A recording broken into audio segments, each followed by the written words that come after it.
S1H, Hollywood, beautiful model, rock and roll, let's go.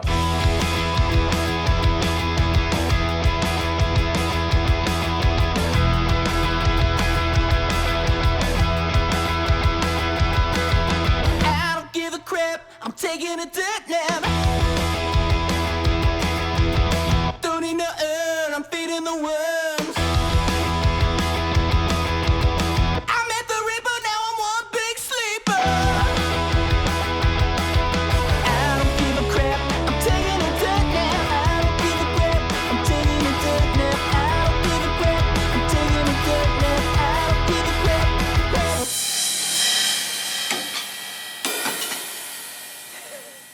Well, that was a hectic and fast trip to LA. How hectic? Well, here's some footage of me shooting with the Panasonic S1H in 120p, because clearly I cannot be trusted to operate more than one camera at a time. Also, here's some other footage of me talking about the S1H where my GH5 preferred to focus on the scenery, not my face, because I had no time to really I had no time to even single check anything. You guys should know by now that I don't like to test cameras in a curated studio setting or in some type of lab. I want to throw myself in the fire with it.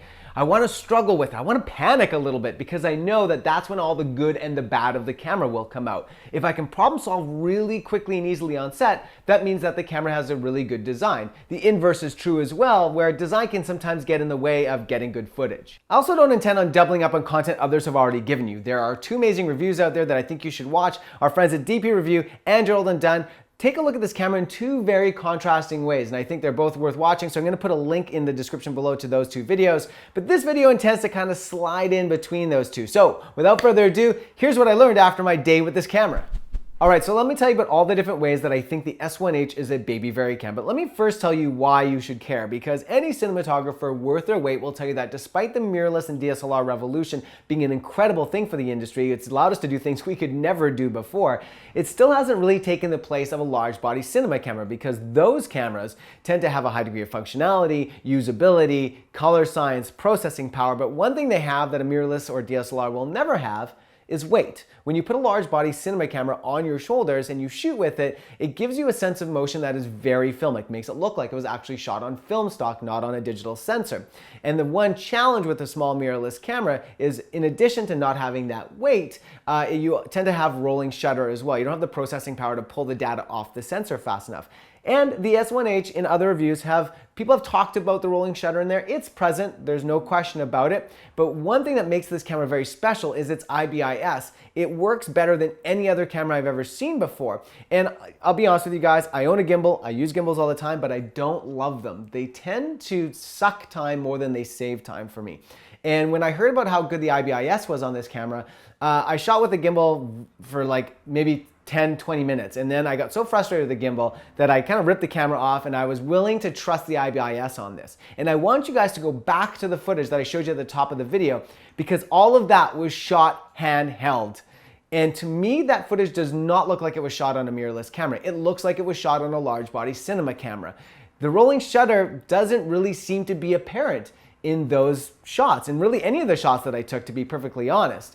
And if you shot the same thing with a 5D or one of the Sony large sensor cameras, you'd get very, very different results. So right out the gate, the S1H's motion, amazing, better than I've ever seen before. All right, number two is gonna get a little technical, and that is the color science. Now, I've said in other videos before that I've owned a GH4 and I've used a GH5 considerably, and I've never really loved the colors of those cameras. And when I did the S1 firmware and vlog update video about a month and a half ago, you can go back and check that, I talked about how I love the fact that the vlog now gave S1 users an enhanced dynamic range of 14.5 stops, and it was clear, it was obvious. And I think that's amazing coming from a mirrorless camera, that amount of dynamic range. But the colors to me still looked like GH4, GH5 colors, which I never loved. And so I was really excited to find out that the project manager from the Varicam lineup in Panasonic came in and consulted and helped design the S1H. And what's really important about the S1H and what separates it out completely from all the other cameras is that it both has the vlog and dynamic range, basically the gamma curve of the Varicam, but it also has the gamut, which means the colors. The color range that it has access to is the same as a Varicam. And when I first looked at the footage, I was like, Bam, they nailed it, because I shoot with an EVA 1 a lot and I shoot with a Varicam from time to time, and I can tell you that I love the colors of those two cameras, and this camera, the S1H, is no different. But let's go a step further, because another really important thing about this is what Panasonic is telling users about this camera, in the sense that it has an IDT, which means it's an input device transform. What does that mean? Well, that means that it's compatible with ACES, Academy Color Encoding System. And the ACES is basically, if you don't understand what it is, it's the Academy of Motion Pictures Arts and Sciences came up with basically a universal codec. That is kind of dumbing it down, but the essence is that they are trying to make all cameras align to a universal codec with a universal data structure so that they can all kind of play together very, very well. Now, as ACES says, this won't make a GoPro look like an Alexa, but it will make them work together a whole lot better. And what Panasonic is trying to tell you is that this S1H is a perfect buddy camera, or C or B camera, to a Varicam. It's going to give you a very similar look, and if you put it through the ACES pipeline, like a lot of major Hollywood motion pictures are now doing, you are going to have those two cameras work together a lot better. This is the first mirrorless camera I've ever seen that has an input device transform that is basically working with ACES, and that's got to come from the engineers itself. It's kind of a secret sauce, and they're providing that. So it's very, very exciting. It means they are serious about the color in this camera, and you're going to get incredible results, as I think you've already seen. Number 3 is dual ISO, and I know a lot of people are talking about this. A lot of cameras have this now, so it's not really so special, but you guys got to remember that Varicam was pretty much the first out of the gate with the dual ISO architecture. And so they know it well, they do it well, and in this camera it works very, very well. So I had one opportunity to play with the dual ISO, and that was our last shot of the day up at Running Canyon at dusk. I moved it up to the high setting, which is a 4000 base ISO when shooting in Vlog, and I was pretty happy with the results, although I did kind of underexpose it a little bit because I didn't want to lose too much detail in the sky. I wanted to keep that nice colored sky gradient. But what that meant is that I had to bring up the shadows about a stop and a half in post, and of course when you're doing that, you're going to bring up the noise floor as well. So you're going to see some noise there, there's no question about it. But what I do love is I love the quality of that noise. It actually looks like film grain. It looks very, very sort of natural and organic compared to a lot of other sort of chroma noise that you see in a lot of other cameras. Now, I could have not had that noise had I exposed properly for my foreground, but I obviously chose that for a reason. If you want a cleaner signal at those higher ISOs, then you just need to simply shoot in maybe one of the other gamma curves. So hyperlog gamma, or one of the sort of hyper gammas that exist within the camera. And that's going to give you a cleaner signal in lieu of smaller dynamic range. And so I encourage you to do that. But overall, the double gain architecture for the ISO is amazing, and I think it's one of the greatest reasons why this camera is like a Varicam. All right, number 4 is heat management. Now, I don't need to tell you what camera I'm shooting this on, but I can tell you that it's overheated at least once so far. And that's the problem with these small, powerful cameras, is that they create a lot of heat but have no real way of dispersing it. Panasonic has solved this. They've taken basically the S1 and the S1R body, and they've added a heat sink with a fan on the inside. So that does a really amazing job of dispersing heat. As you can imagine, it's really the only mirrorless camera I know of that has an actual fan in it.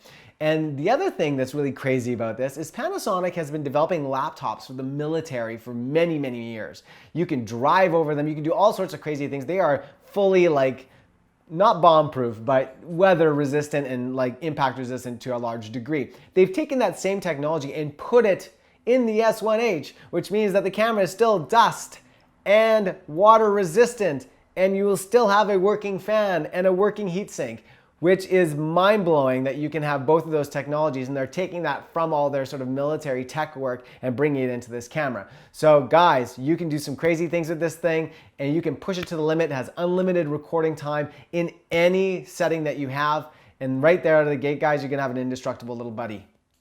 Totes my goats. Number 5 is future RAW support in tandem with Atomos, which is very, very exciting for all the reasons that we love RAW, except for having to buy all that extra media. But this is another reason why it's going to work better with a Varicam in terms of that ACES workflow. If you've got a better negative to work from, you got more accurate information to tie in with your other cameras. So you're gonna see this camera used in a lot of higher production value stuff, especially once that RAW comes out. So very exciting future release for this camera.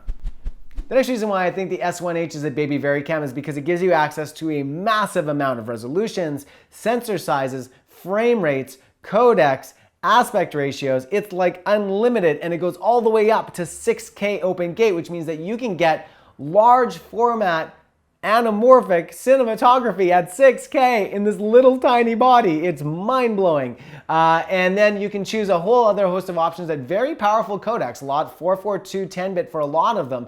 And then when you're going out, you have access to other codecs and other frame rates as well. You need to just check your spec sheet for that. I'm not going to list them all off, but it's a massive amount of choice that you now have with this camera to shoot any type of filmmaker. So bam, that's killer.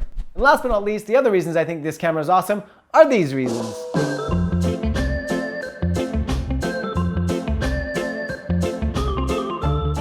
So before we finish up, I want to give two critiques of this camera. One's not even a real critique, but the one that is definitely real, which is maybe still my fault, is I wanted to believe that autofocus for video was ready for prime time. I know Canon and Sony are doing some really amazing things, and I just assumed that Panasonic would be as good, if not hopefully better, in the autofocus for video category. And it wasn't. The thing is that their face and sort of body human tracking thing works amazingly well. So on the back of the camera, you're like, it's nailing it. But then I would notice that even though it's selecting the person, it's still shooting the background or like jumping back and forth between the two. So I was trying to rock autofocus for a while, but it was starting to blow so many of my shots. It was starting to ruin so many of my shots that I just gave up, switched to full manual, and was just pulling focus for like 80% of the video because I completely gave up on it. Other tests confirm this. Everyone else who's tried it says the autofocus, maybe it's a photo feature, it's great for photos, but it's not ready for video. And I don't think Panasonic is too worried about this. Remember, this is a cinematography camera. This is a predominantly video camera, even though it takes nice photos. And so the idea is that you're probably going to be hand pulling focus yourself or working with a first camera assistant that's going to be pulling focus for you. So is it that big of a deal? Probably not. Was I kind of foolish to trust it early on? Yes. I learned my lesson. We're not ready. We're not there yet. The second issue that I want to bring up is that when Panasonic handed the camera over to me, they had it set that the shutter button also was the record button, even though the camera has two separate dedicated recording buttons on it. And this is a problem because when I went into the menu to turn that off, I could not find a way to turn that off. And maybe if I had several more hours to work at it, I could have found it, but I couldn't find it. And as a result, so many times during my shoot, did I accidentally hit that button. Now, luckily I only hit that button when I wasn't shooting and it started recording inadvertently, which left me with a lot of just clips of nothing of the ground and the sky. And fortunately, I don't think it impacted any of the clips when I was shooting, but had I been shooting with an external monitor and not looking at the camera, there's a potential that I could have hit stop recording and not noticed. And so you just want to be aware of this, guys. I don't think that you want it set up where the shutter button is the record button. Make sure you turn that off because the way you hold the camera, it's so easy to tap that button. Not really a design flaw, but make sure it's turned off. And that's it for today. Thanks so much for watching, guys. I hope you got something from this, and big shout out again to Panasonic for flying me to LA for a couple days because, hey, who doesn't like tacos, am I right? As well, you can subscribe to this channel for more videos like this. Thumbs up if you like this video. Thumbs down if you don't like the color of my shirt. And for me, I am done. Thanks so much for watching. Go out there, have some fun, and happy shooting.